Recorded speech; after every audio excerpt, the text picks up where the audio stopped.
Industrial Revolution, people look at modern-day India and say, well, in a sense, normal service has been resumed. What's the problem? Well, the problem is where we had to start from in 1947. The British left us with 90% of the population living below the poverty line. Did they leave anything good behind? Beg your pardon? Did they leave anything good behind?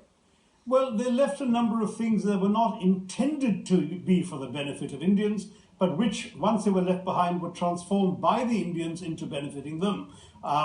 Such as, for example, the railways, which have been created in order to extract resources from the Indian hinterland and take them to the ports to be shipped to England for the greater glory of England. But of course, once the British left, we were able to use the railways and continue to do so for the benefit of Indians, and particularly for passenger movement, not for extracting resources.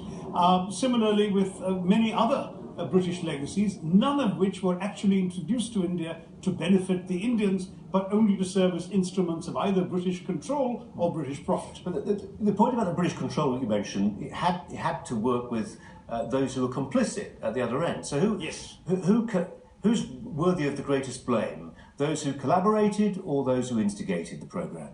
Well, that's a moral judgment that I'm not prepared to make right now. Obviously, those who come into your house are the ones you have to blame first, rather than, let's say, the ally who let them in through the back door very often. But the fact is that both are complicit to greater or lesser extent. Every colonial empire had its so-called native informants, its collaborators. Sadly, we saw in the Second World War, even the Nazis found collaborators in some of the democracies they conquered. This is not surprising, sadly, that's human nature. But it doesn't, however, excuse those who are attempting to portray the British as some sort of, to use Professor Ferguson's phrase, jolly good thing with a capital G and a capital T. It wasn't, not for those for whose benefit it was not intended. I just want to share with you and our viewers a tweet from over the weekend by Liam Fox, British Secretary of State, who said the United Kingdom is one of the few countries in the EU that does not need to bury its 20th century history. Do you see no difference in the approach taken by different European powers to the colonial enterprise? Because there will be many people who feel there was a difference. Now, I'm not an authority on the other powers, but let me respond briefly to Mr. Fox by saying that if Mr. Fox genuinely believes there's nothing to be ashamed of in the British 20th century history, he might want to try the 4.3 million Bengalis who died in a totally unnecessary famine because of Mr. Churchill's deliberate decision. Do you want us to be ashamed? Is that what you want?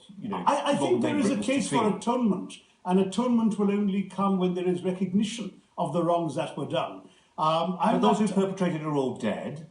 A small handful of people benefited directly from the Raj. I mean, you can talk about the trickle down and the repatriation of funds to the UK, but to many people living in the UK don't feel like they were beneficiaries of that. There were vast sums that were sent here, Colin, to the UK, not a trickle. Vast sums in the billions in today's money, perhaps more. Some have calculated even higher sums, but I'm not probably trillions money, because I think what's far more important is the moral case. I think what really matters is for Britain to look within and to recognise there's something to be apologetic about. Justin Trudeau, the Prime Minister of Canada, apologised last year on the centenary of an incident in which a ship laden with Indian refugees fleeing the British was turned away from Vancouver port, and pretty much everybody on board came to a grisly end, either on the high seas or subsequently at British hands. And Trudeau, even though the Canadians didn't actually kill anybody themselves, and even though that was also 100 years ago, did apologise. To my mind, I think just taking collective responsibility is a moral step that the British have simply not contemplated after 200 years of profiting from their empire. And I think it's sad. We just celebrated the centenary, or commemorated the centenary of the First World War in these last few years. It's still going on, really, till 2018. Do you know that a million Indians fought under arms for the British side? Do you know it was largely Indian soldiers that stopped the German advance at Ypres at the beginning of the war? Do you know that India supplied pack animals, food, clothing, rations, even rail lines ripped out of the ground in India and sent off to aid the war effort? And that the total contribution of Indians in cash and kind is estimated in today's money at about 80 billion pounds sterling? I'm quite sure you don't know that, because the British don't tell you that. It's a great triumph for British arms, but India has been forgotten.